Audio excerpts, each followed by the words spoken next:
For the past 50 years, criminals in Britain have been stealing cars, using them to joyride, commit crime, or selling them to other criminals who break them into pieces and sell the parts.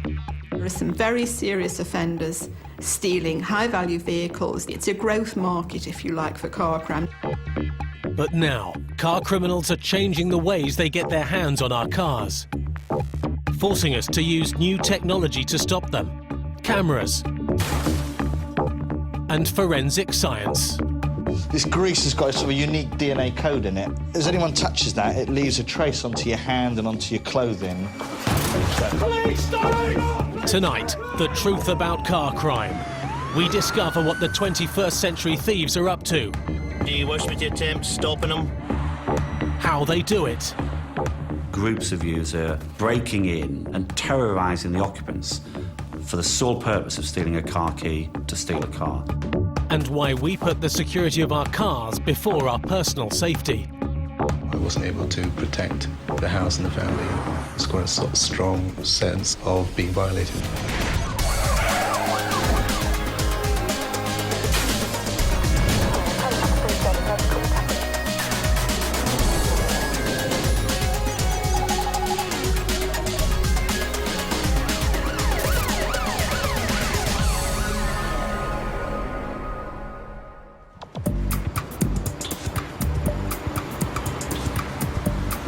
Britain has always been a nation of car lovers.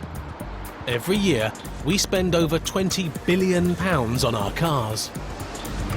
We love our cars very much. There's always the desire to have the latest, newest model.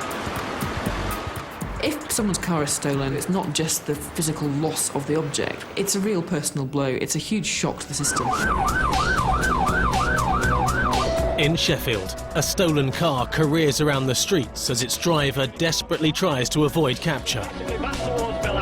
Its owner doesn't even know it's been stolen yet. She's still asleep at home. He took it when he broke into her house and stole her keys, along with other valuables. The police call this a two-in-one burglary, and it's one of Britain's fastest-growing new crimes. We're now on Side Green Lane, Concourse Sports Centre. Speed.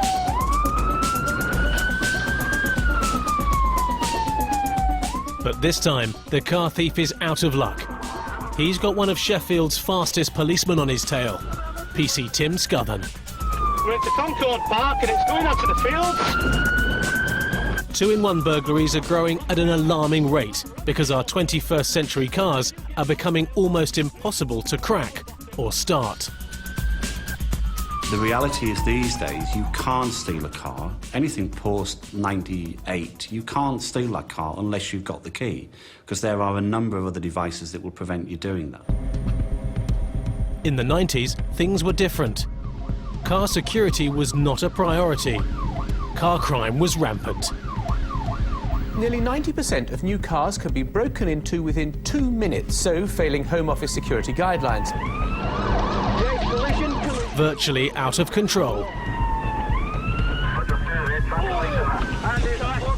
Theft was at an astronomical rate, and the insurance industry in the UK was paying out more money than they were actually getting in.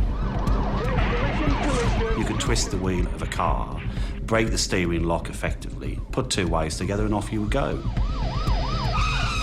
Joyriding was at its peak. Once a few police officers had been run over and killed by joyriders, it had to be looked at quite seriously. In those days, the car makers rarely thought about crime prevention. Cars expert demonstrated how a professional thief can get through a lot within seconds. That's 11 seconds. And that's typical. Out of 72 cars tested, only 8 met the Home Office guidelines. The police used to say you can open any Ford Cortina with any Ford Cortina key, and it was true. Various governments had been moaning and groaning at the car manufacturers for a very long time and saying, look, couldn't you just do something? None of them were particularly interested. There was no reason why they should, really. I mean, if your car got stolen, you went out and bought another one. All that changed when the powers that be introduced a new strategy.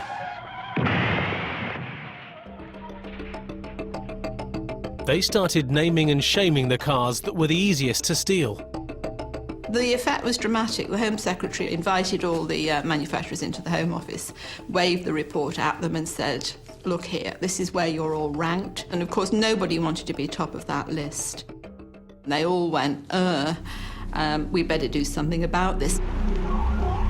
What they did was set up this place, a special facility designed solely to try and break into every type of car in Britain.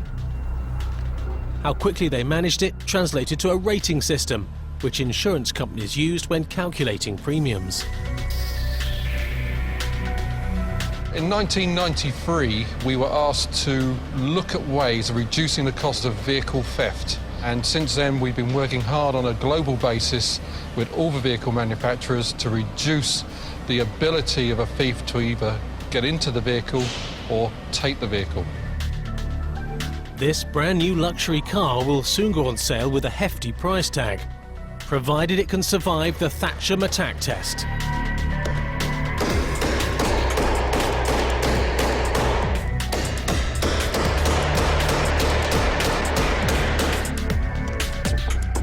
Thieves do not want to be stood outside a car attacking the vehicle for very long. The attack test for Thatcham's criteria is quite a hard regime for that. We look at the door locks, the doors themselves, the alarm system. The security package you will find on the small city car today is equal to a much more expensive car 10 years back. In a little over 20 years, Britain has gone from having the worst car security in the world to probably the best. Looks like the attack of the top has succeeded as it should. No entry into the vehicle. You failed to get in. If you were to buy a vehicle from any other market, say France, Japan, it doesn't come with the same package to reduce the chances of that vehicle being stolen. And we've got so used now to achieving these standards and maintaining these standards that other markets are looking to catch up with us. A UK spec security package means you need the key if you want to steal it. There are now more than 27 million cars on Britain's roads. According to government figures, the amount of stolen cars as we knew it has fallen by 50% in the last 10 years. But the truth is, a great deal of car crime has simply moved on. The profile of car crime's changed quite dramatically now. There are some very serious offenders stealing high-value vehicles, they're cloning vehicles. This is an opportunity, it's a growth market, if you like, for car crime. Today's car criminals are more organised, more dangerous. Now cars are being stolen to order by organised international gangs who make big money. If you've got something in the region of a £30,000 vehicle, it may be £1,000 for the thief, it may be £5,000 or £6,000 for the shipper, and then it may be another £10,000 from the guy at the other end. But all through the chain and all through the life of that car, people are making a profit. The only people that are making a loss is whoever actually owns the asset. It's not only the loss which hurts, there's an emotional price to pay too. The impact on the individual is just unbelievable. It's pressure, it's violence, it's shock.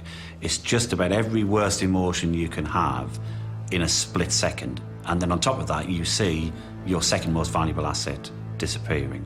And so I think violence to secure a vehicle is a particularly devastating crime. These days, car makers take the fight to the criminals to try and stay ahead of the game. The manufacturers need to be even smarter than they are.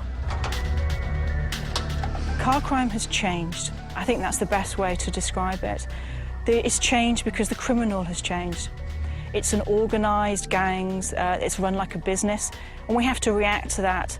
As fast as their technology is advancing, our technology has to advance. The only change is it's the carryover handle. The handle frame is new, but it's followed on the same design. We have a dedicated team so we can react very fast to that, and their job is to educate the designers as fast as possible to make these changes. And I think we'd all agree that that's OK to proceed to manufacture, but we'd give that an OK subject to an actual attack test. So actually we're saying it's suspected that these criminals are actually purchasing vehicles, stripping them down, doing the analysis on the vehicles and coming up with ways to overcome them. One of the tests we always try and do is you have to kind of put yourself in the position that the thief's in. He can't afford to spend 3 or 4 weeks going, oh, well, maybe I can get in this way or get in that way. He's actually got to be determined. You've got to remember that this is this guy's daily bread. This is like me turning up for work here. He's got to get on with his job and get it done quickly. Yeah, but it's just a finish. For as long as we're making desirable cars, people are going to want them and people are going to steal them. The focus needs to be the whole picture, not only why they're stealing the vehicles, but how they're stealing the vehicles as well. The key is what they're trying to get from you now. Don't leave that key lying around, because that's what they're after at the end of the day. The key is now what every crook wants, and 21st century cars no longer have bits of metal. Their smart keys virtually tell the engine to start. Forensic locksmith Ron Cliff is working with the police to make car keys even smarter. Forensic study of car keys can actually almost tell me what occupation you're in. It can tell me how many times you've used the key. It can tell me in its memory the mileage that was recorded on the last time you used it. When it's put into the ignition switch, this is interpreted by the immobiliser system on the vehicle, and that then tells the engine we can start up. The key is the key to the vehicle, effectively, and it's the key to committing the crime. So the criminals now have to look at more sophisticated methods. Sophistication means targeting the car you want and then either breaking into and entering its owner's home or finding another way of getting the keys. A recent trend that we've seen is actually people being targeted whilst they're in their house. Now, historically, a burglar would burgle a house because they wanted the person to be out. Now a burglar targets the house because they want the person to be in, because if they're in, the car key's there, and therefore the car is there. In Lewisham, South London, there's been a spate of expensive cars and their keys being robbed while people are at home. But there is no sign of any break-in. The cars seem to have just vanished. Clara Okiasami didn't know her car had been taken until she went to get her keys from the usual place. I was wondering, did I lose my key? Did I drop it outside the house? But I was absolutely certain I had it on that table because I hadn't used the car for a few days. So I went out looking for the car. I couldn't remember where I parked it. I walked the whole length of the road up and down a couple of times, and I couldn't find it. I told my husband, so he came out, and we both walked up and down the road. We couldn't find the car. We were knocking on neighbours' door asking, did you see anybody taking the car?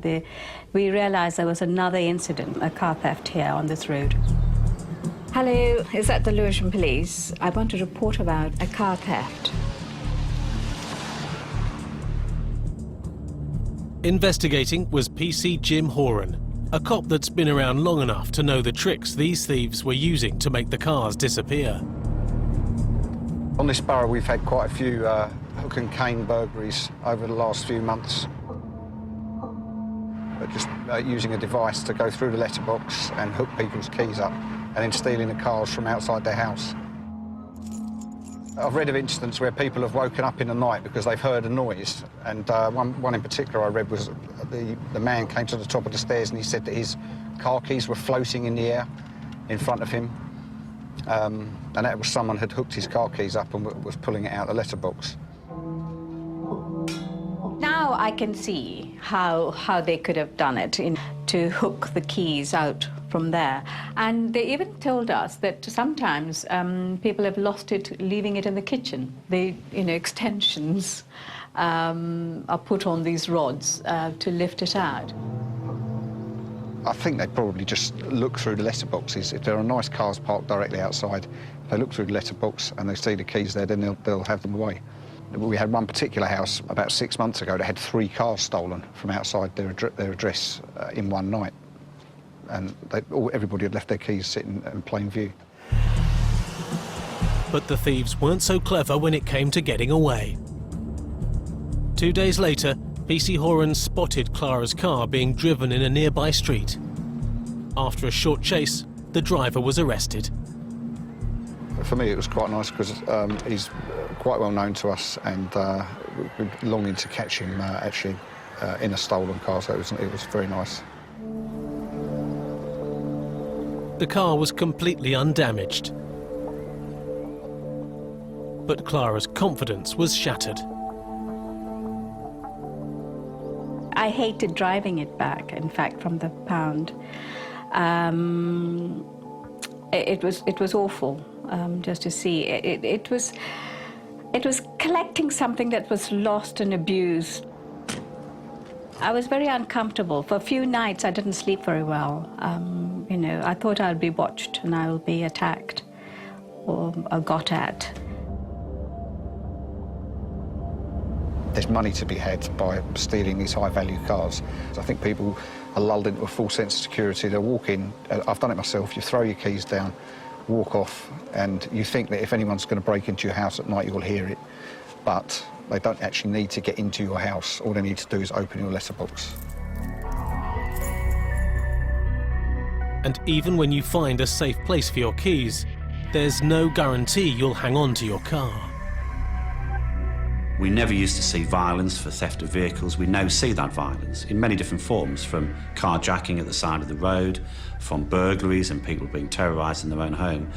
Groups of youths are simply breaking in the early evening, forcing their way through the door, storming a house, or simply putting objects through a rear patio window and terrorising the occupants for the sole purpose of stealing a car key to steal a car.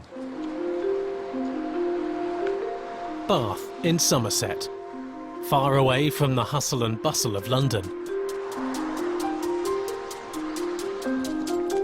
When Dr. Yassin moved here, he thought it would be the perfect place to bring up a young family. There we go. We actually chose the town because of its safety and security record. It was one of the positive reasons why we came here. As a medical consultant, Dr. Yassin relied on the 2 family cars that he kept parked in his driveway. He also kept his keys safe. Keys would usually be sitting here on arrival. We had keys sitting in the lock, the mortise lock. Because the family was here, we felt safe.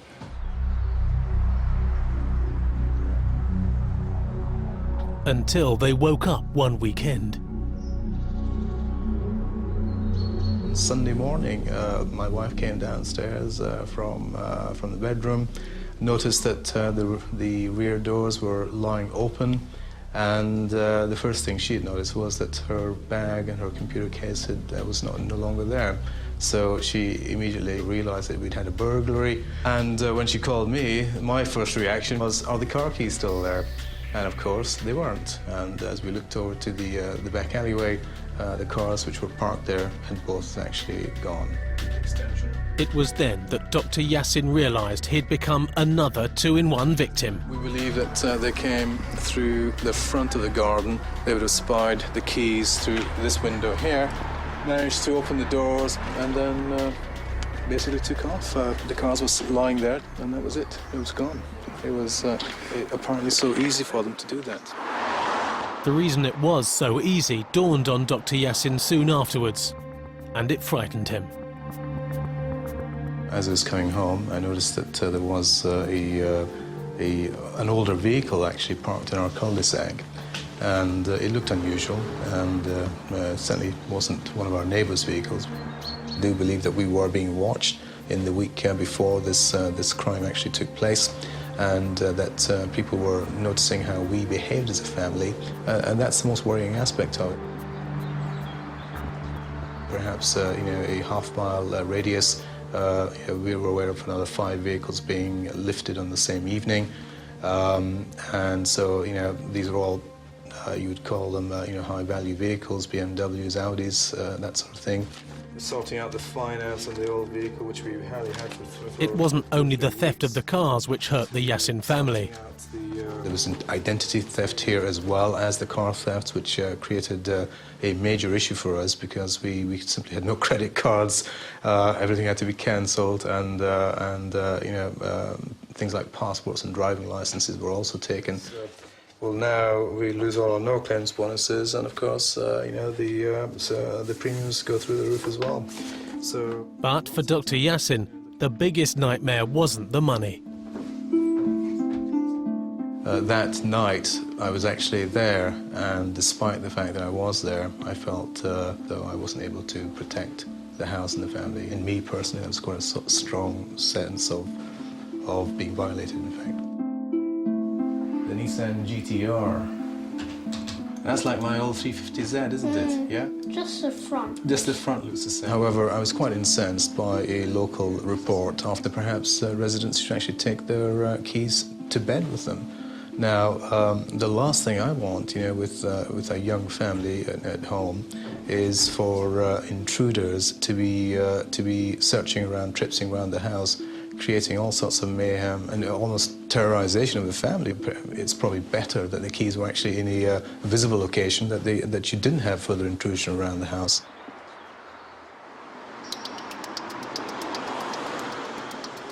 Not all car thieves take your car. Many steal from your car to make their living.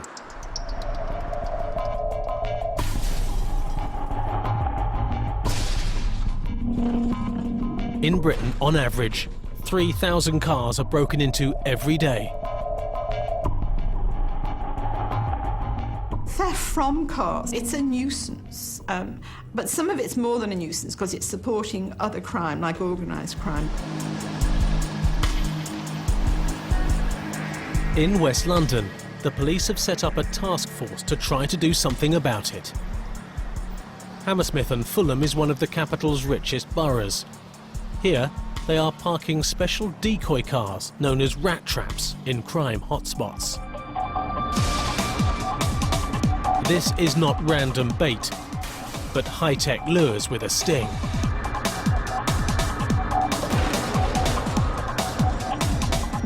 They catch the criminals on tape. If you're looking into a car to break into it, in Hammersmith and Fulham, it could be any one of our cars. And if you look at the footage on there, you're stuffed. Simple as that. Sergeant Ash has been running these operations for 4 years.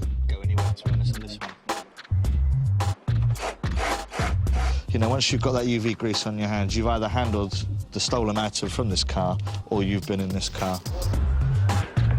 The cameras used to video the thieves are tiny and well hidden.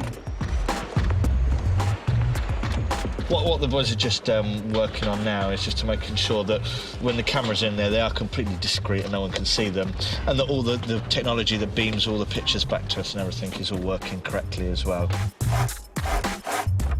We've got to remember, in Hammersmith, you've got, it's a nice area. Fulham, it's a very affluent area, and not everybody drives sort of Fiestas like I do. So you've got nice cars that are getting broken into, so we've got to respond to that. So we can have anything from these nice sporty-looking cars. We've used BMWs, Mercedes, anything and everything, really. And the idea is that no one knows what it's going to be.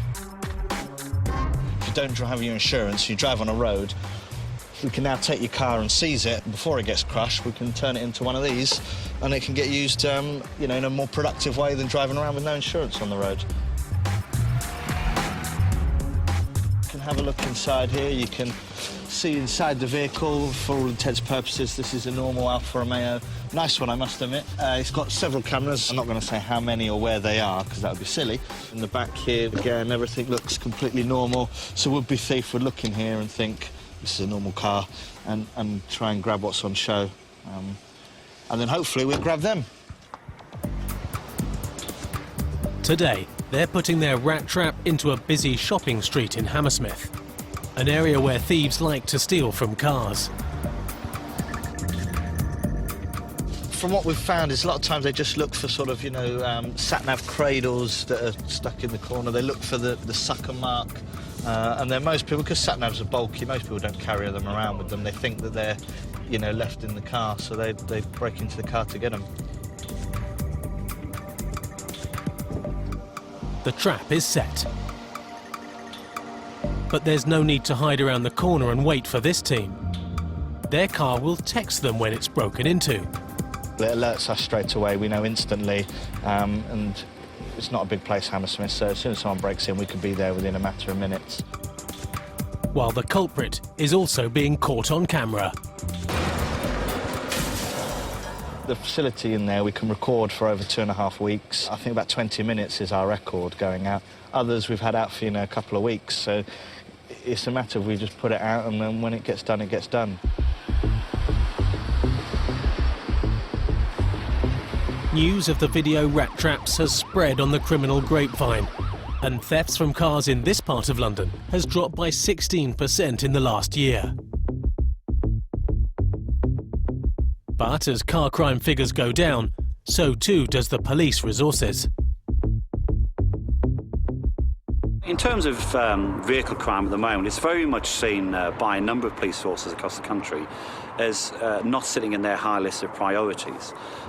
There's a tremendous amount of effort going on into counter-terrorism, which is entirely understandable, and the current trend in policing thinking is that the neighbourhood and the safer neighbourhood is where the general public would want the policing focus to be, and I can understand that.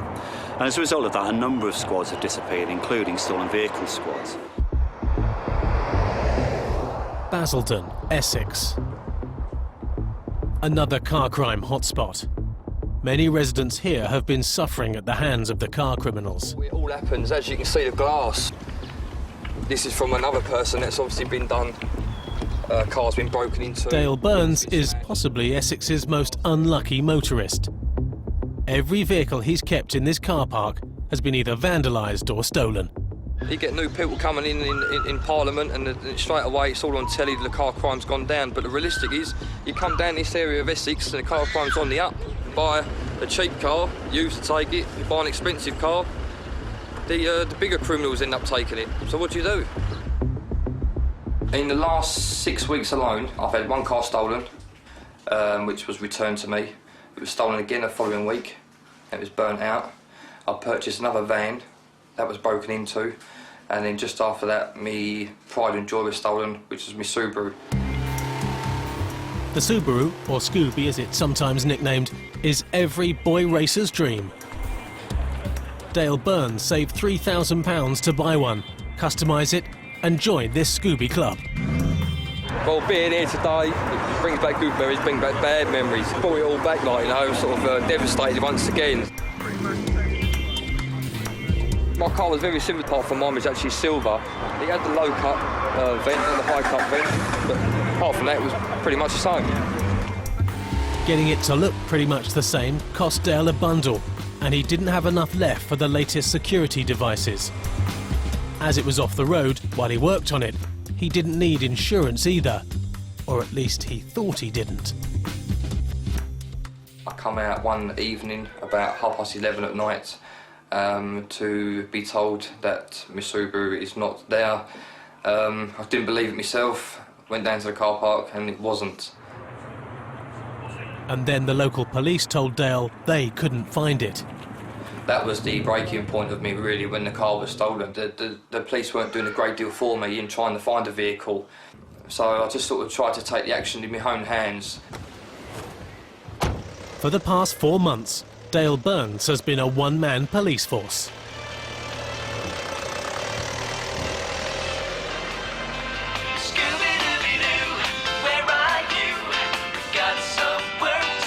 I've only had this van sort of, 10 days, coming up 2 weeks. I put 3,000 miles on the clock, just literally driving around Basildon, Essex, Wickford, Chelmsford, trying to find my car. All the hotspot areas where thieves could have dumped it, burned it out, or anything, It was only yesterday I was actually sitting down with my girlfriend, she wanted me to go to the doctors. I could have started suffering a bit of depression. But to be honest, I really can't afford to be going to the doctors and wasting time. I need to try and find my car and get on with my life, really.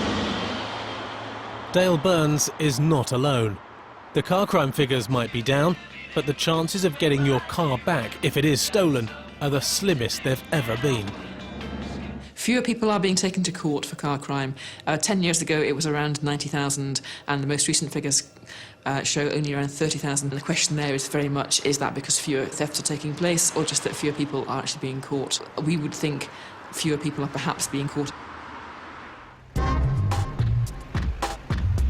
In West London, Sergeant Ash and his team are still waiting for a text from their rat trap. Get a picture of a criminal. This is where the Peugeots are all getting hit around this area. So we stick them in one of these little side roads. Is the car ready? They've also got another trick up their sleeves. More 21st century technology. An invisible ultraviolet grease that will indelibly mark any criminals who touch it. This grease has got a sort of unique DNA code in it. As anyone touches that, it leaves a trace onto your hand and onto your clothing, and you can wash it, but a trace of it still remain behind, certainly in the creases of your skin and things. This special anti-crime grease is made 200 miles away in Wales.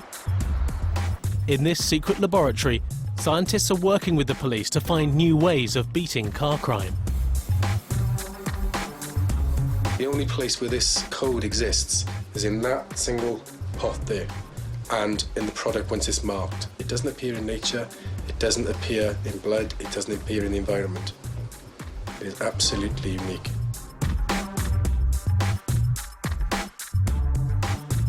If you look at the hand here, you can see it's bright blue UV, which is indicative that the grease, even though that's been wiped off on the clothing, would be there, and that we would get any swab that we took from that would then still be that bright, and we get good evidence of it. We've never called a wrong code.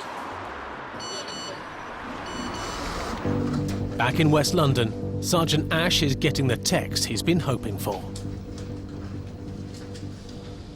He's forcing the door back, and the idea is to try and get in and release the locks here, and they can't release these locks because they've got deadlocks on. Smashes it in, but what he's not banking on is the bank of cameras in there capturing him. He's been identified by several of the officers on the team, and like all the ones we've had before, we imagine and anticipate them putting their hands up, because not much else they can do, really, when you look at the footage. Dawn the next day, and more work for Sergeant Ash and the team. Thanks everyone for coming for Operation Triple Crown, which is our ongoing operation to combat motor vehicle crime in Hammersmith. And they're going to arrest another unlucky rat caught in the trap. Here breaking into the vehicle back in December, which he was successfully caught on. The intention today is to enter the premises under a search warrant issued by West London, and to search for any stolen goods as a result of anything from the thefts from motor vehicles, and of course arrest him for the offence of theft that we spoke about. And that's it. Short and sweet, let's go do it.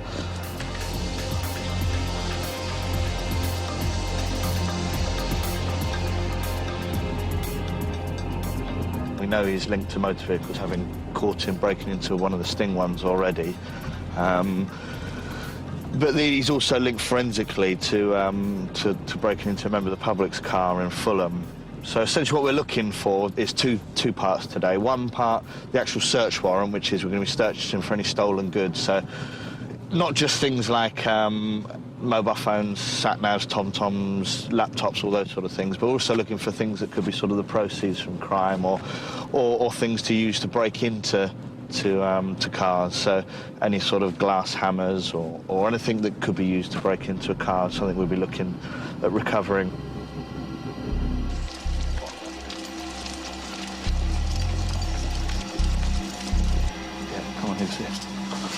Go. Police! Stop! Police! Police!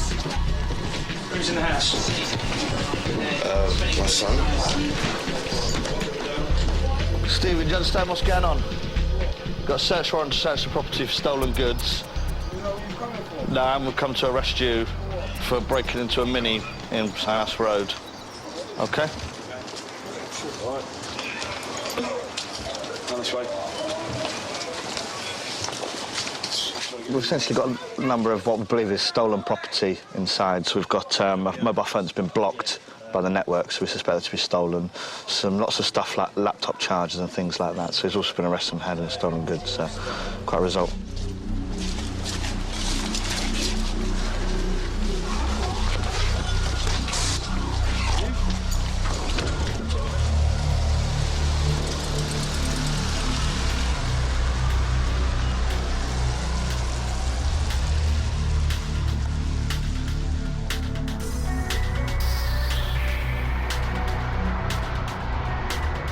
As the car cops make it tougher for the car criminals, some are turning away from their traditional means of making a living to target the freight which is carried on Britain's roads. We're talking very big money. These people, on average, are earning, you know, hundreds of thousands of pounds a year. It's, you know, it's a very lucrative business to be in. We've asked if we have feedback. I've told them we don't, so they're asking, can we go ahead and do a rolling block? Over. Robbing freight trucks isn't new, but it is now on the increase again. The goods they can steal are easy to sell.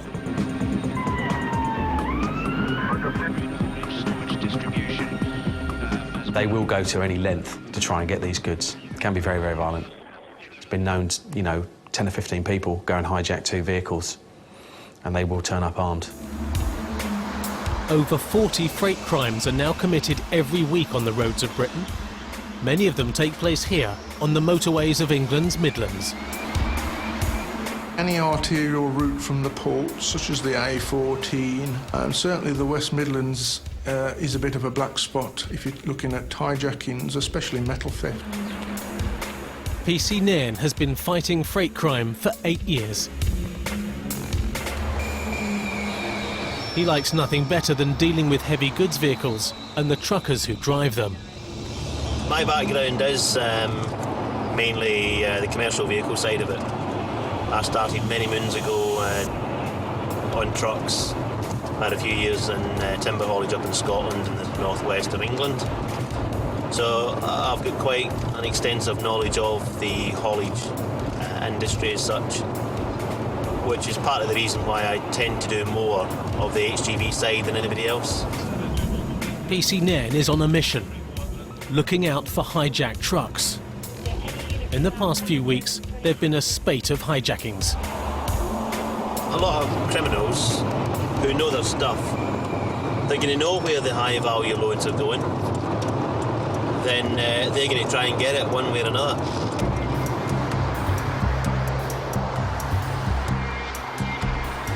In South London, they're also after freight thieves. This police team from Lewisham are once again using decoys in areas where freight is being increasingly stolen. We're looking at a decoy van that we're placing into known vehicle crime hotspot locations. These locations have been identified via intelligence and via crime patterns and crime figures. PC Tungat has been fighting vehicle crime with decoys for 5 years. He started with motorbikes, setting traps for London's unsuspecting bike thieves. It's a tried and tested method. It's been used many, many times before. It's a disruption technique. We're looking at deterring criminals from committing crime in our hotspot areas. Bigger fish mean bigger decoys. Today, PC Tungat's team are after freight thieves who have been stealing goods from unattended delivery vans. The boxes contain wood. It's got to be 1/3 closed. That's the problem. The debate isn't about how to catch the crooks. It's about how to bait the trap. How far open can you carelessly leave a shutter before a thief smells a rat? What I'm saying, you need it in a position where, if a normal person's walking past, they can look in without having to physically look. If they're looking and just see what If you're saying 1/3 down, if you put it to there, that is going to be 1/3 down. And you've still got your vision. Yeah. But leaving that where it is. How far down does that go? Is that as far down as it goes? The roller shutter basically has got to be pulled down 2/3 of the way so that we're not actually saying to people, look, here's a present, go take it. If you do that, it's going to be too much. That's going to be too much for them. That's what it's got to be.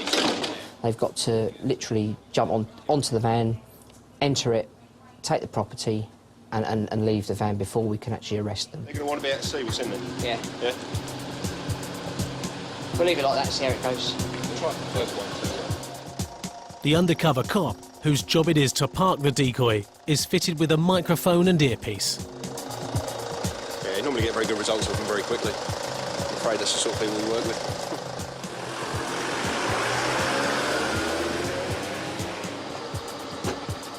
It's not good enough to tempt the thieves into snatching the goods. They've got to catch and arrest them at the scene, and that means backup. Unfortunately, intelligence isn't an exact science. If we knew where crime was going to happen all the time, then obviously we'd be there to prevent and detect it. But the only difference between this van and every other delivery van in London today would be the fact there's 20 police officers hoping that someone steals from it. So let's hope that we're lucky. Being lucky is not the only thing. They need to be quick too. The Crown Prosecution Service has said they can't leave the decoy out for long. We'll only leave the van out 15 minutes at a time. It's the time when a delivery driver to knock on a door and deliver the goods. Unfortunately, longer than that, people become a bit suspicious. Once we have the area secure and contained, that's when the delivery vehicle will go in. Driver out, just go into the back of the vehicle now. And the delivery van will be opened up by our van driver, a package taken out as if he's going to deliver it, and he'll then go to a safe location. Driver now walking away from vehicle. Oh. Is there much room? Is there much room through there? Sorry? Is there much room out there? Yeah, there's plenty. I'll put exactly where you've said. Oh, excellent. Are you in? And then it's a waiting game, waiting for the subjects to come along and have a look inside our bounty full of goods. The waiting is the worst part.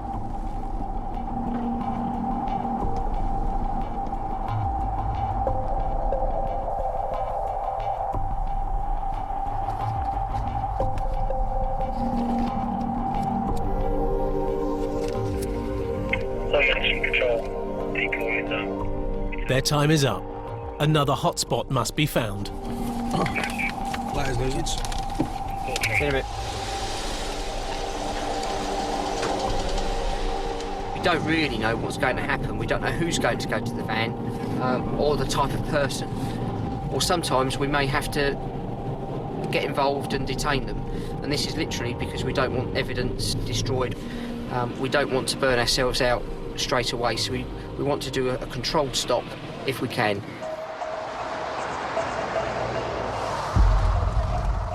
Meanwhile, in the Midlands, PC Nairn is dealing with a different sort of cargo.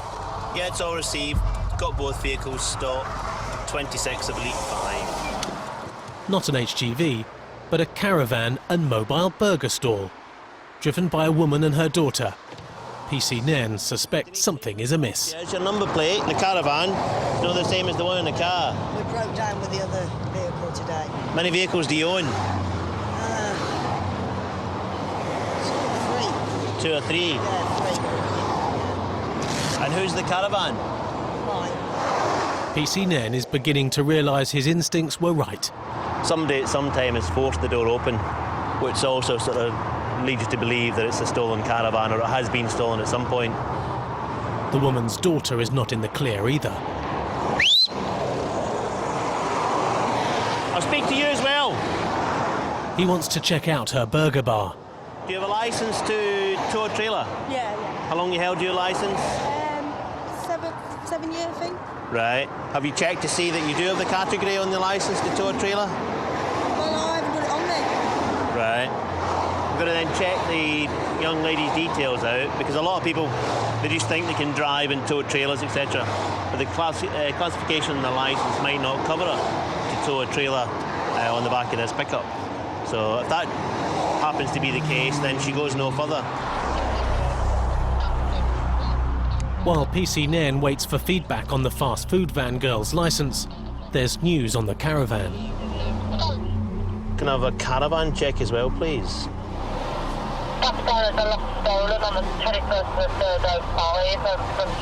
But it's not an open and shut case yet. The insurance company might well say that it's been sold on. They could have recovered it, could have sold it on to this family. But they might turn around and say, no, it's still outstanding stolen, we've never had it recovered, so therefore, as far as they're concerned, it is still a stolen caravan. In the meantime, the young woman towing the burger van is in trouble. Right. Unfortunately for you, you don't have the category in your licence to take trailers in the back of the pickup. I don't? No, you don't. Which means you're not allowed to drive any further. Right. But at the same time, because of the fact you've driven this far, you have committed an offence. And I've been driving for 70 months. You have committed an offence. You're driving what they call otherwise in the corner. Offence in my life. You have now. Honest to God. Yeah, honest to God, you've committed an offence. I have to give you a piece of paper, which is a ticket. Yeah. And that then gives you the pleasure of £60 fine. And that nice clean licence that you've got, it's now going to have 3 points in it. If you want to tow a trailer, got to take a test. In South London, Sergeant Wilson and his team have now moved their decoy 4 times. Frustration is setting in. We're doing such a good job, there's no crime. And they're running out of time. They're in the Last Chance saloon. Spot 1, are you Yes, in position.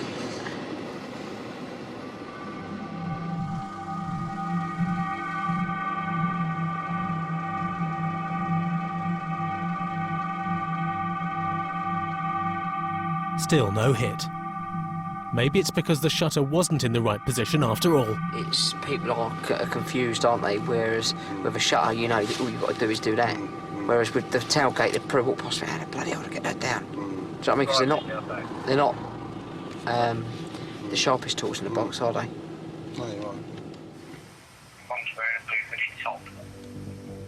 But now there are 2 men showing an interest in the back of the van.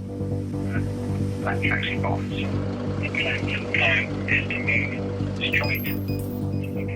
And it looks like they're starting to make a move. Unfortunately for the team, it's too late. Driver is now returned to decoy vehicle. It's a shame, isn't it? I've been leaving there for 15 minutes. You had a couple of guys that stood by the van just as we were taking it out, discussing who was going to jump on board the van and take the PlayStation. So unfortunately we didn't get anything there. It's so frustrating for us. Unfortunately it's what the CPS have decided that's the length of period of time to leave it in situ so that we're not provoking someone to steal from it. Mrs Jones! The waiting is over for PC Nairn. Can we seat my car now to speak to you? Got something to explain to you. The insurance report has come back on the caravan. Right, unfortunately, I've got some bad news for you. The caravan's a stolen caravan. It was stolen 100 miles away in South Yorkshire. Right, had it how long then? 3 years. 3 to 4 years, I can't remember a van like that. You know. The caravan's actually stolen 3 years ago. Literally to the week. Okay, so wherever it's come from, you've had it fairly soon after it's been stolen.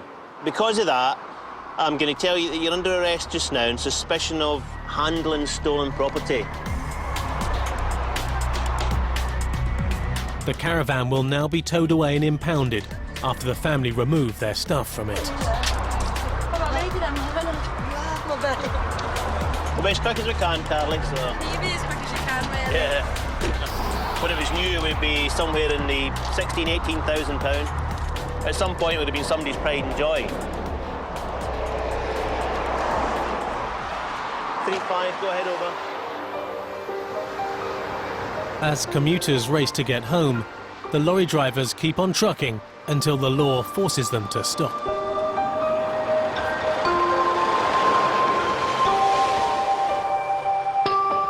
Every 8 hours, they must pull over and rest to lessen the risk of horrific accidents.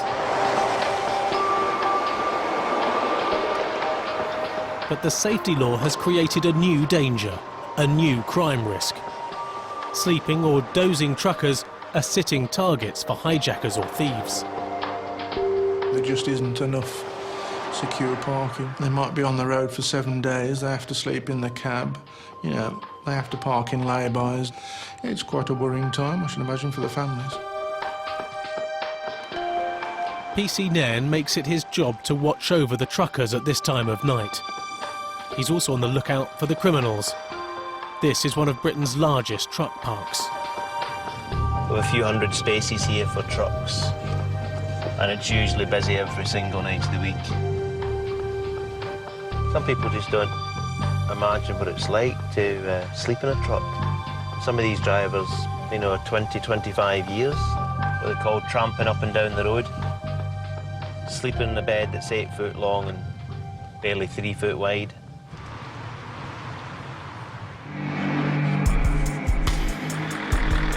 Not every trucker is sleeping soundly. Were your doors pinned back when that happened? Already there's been an attempted break-in. Where were you parked up when this happened? At the petrol station, jumped in, used the toilet, cup of coffee, and come out, and that's that. Was there no any other drivers parked nearby that could tell you? They'd seen anything. Many drivers have stories of horrific attacks. This woman was gassed while she slept in her truck. When I woke up in the morning, I felt pretty rotten, and my wine was stolen. I never heard a thing, and I had a pallet of heaters that was stolen as well. Yeah. They'll spray stuff in the vents at the front. Yeah. And when you're fast asleep, you know, as long as they can spray that gas in, it's going to knock you out. They can then climb into your trailer, do as much as they want, moving around, and you don't feel it moving. No. Fast asleep. That is pretty rough. I don't think I sleep that well, actually. I'm always conscious of noises. Right. Yeah, this is a business where you've got some very hard, nasty people who will go to very great lengths to achieve what they want, because there's big money involved. And PC Nairn is now after at least one of those nasty people.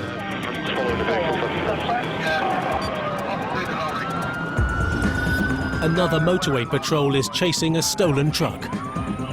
And PC Nairn is needed. 101 from can you confirm the speed of the vehicle, please? And The lorry is carrying a load of steel worth £35,000. The thieves stole it from a lorry park, ramming it through the gates. Quite nearby. We're getting close. There are now 3 patrol cars chasing the lorry. Above them is a police helicopter. Vehicle is normal speed and there is minimal traffic. We'll get this vehicle closer just in case you get a runner. Do you wish me to attempt stopping them? Pursuing a vehicle of this size and weight is high risk. The police are going to try and use one of their latest weapons, a barracuda, a line of large spikes which can chew a truck's tyre to pieces. Mid dog handlers just waiting up ahead of you, so there's going to be a free-for-all if they do a decamp. Are there any units with barracuda around this vehicle at the moment, Should this vehicle be able to stop, I am direct with a hind, at a marked police car, T-Park train, Stinger on board, proceed with us. Yeah, Oscar Tango 22 cutting in. We're at the junction with Lower Street on the A41. Proceed. I want to that patrol, have you got barracuda? Yes, sir. Stand by and I'll count you down. Stopping a 15-ton truck with a row of spikes is easier said than done. Vehicle is approaching the lights. The vehicle is approaching the lights. We now have the barracuda being deployed. The driver has seen the barracuda. It's only stopped just prior to the barracuda sign. He's had enough. Yankee Mike, vehicle is stopped. Vehicle is stopped. You're under arrest on suspicion of theft of this vehicle. You don't have to say anything about any harm your defence. You don't mention when questioned something which you later line in court. And anything you do say may be given evidence, you understand? Yours? No, we have to get in the room. We'll take him in ours if you want. Yeah. Off me, man, you prick. You can see the ignition damage in the car and the cabs inside, so he's obviously broken into the truck and stole this from a yard early in the night. The truck thief is alone, but when the crime was first reported, it was said there were 3 men involved. This man could be part of a larger, more organised gang. 95% of instances is inside information, because you need to know what vehicle you're targeting. You could end up with a lorry load of potatoes. Back at the police station, the thief has changed his tune. Now he's full of remorse. I could have took chase and killed somebody. Oh, you've done a sensible thing, like stopping. And claiming he's never done anything like this before. I'll find out and I'll get straight back to you. But PC Nairn isn't convinced. Do you hold a full UK licence? No. Are you disqualified? Oh well then. That's one less thing to worry about. How many police cars was there then? Behind me, 1, 2. There's about 20 police cars then when I turned round. Yeah, but eventually when you stopped. Why did you decide to stop? The burning question. Because I've never been catched. Why not try and drive over that device? What's the point of driving over it? So you can put more charges on me for criminal damage, or when I get to call the fire me for busting on tyres and whatnot.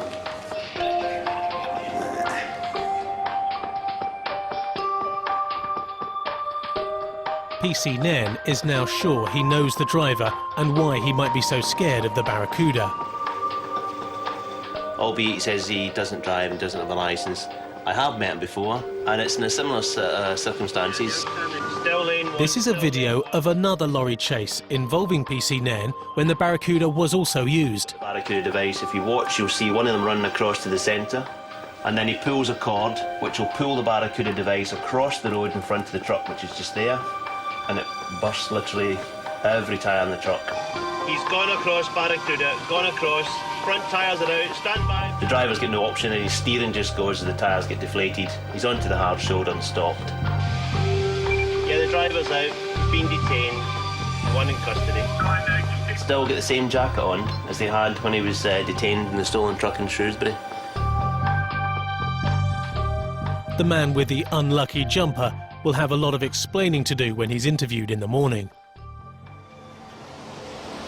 Car crime mirrors that of other vehicle crime.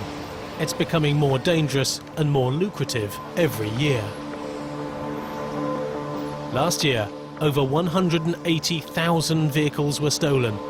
90,000 of them, that's half, were never seen again. We've got massively less car crime, and we shouldn't forget that point. But such car crime as we now have does risk increased violence. It's absolutely not a victimless crime. Each time the insurance company take a hit on a stolen vehicle, do they take the hit out of the goodness of their heart? No, they don't. Every time that car gets stolen, you and I take a hit.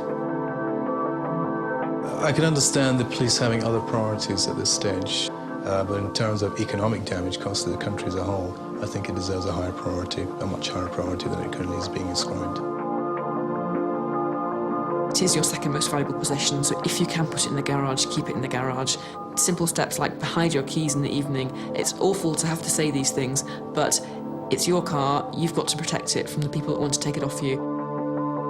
The lorry thief was charged with taking the vehicle and pleaded guilty.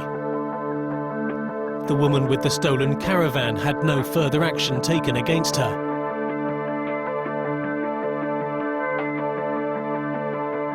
And Sergeant Ash and the team found enough evidence to convict the smash and grab thief. He got 4 months suspended sentence and 100 hours community service.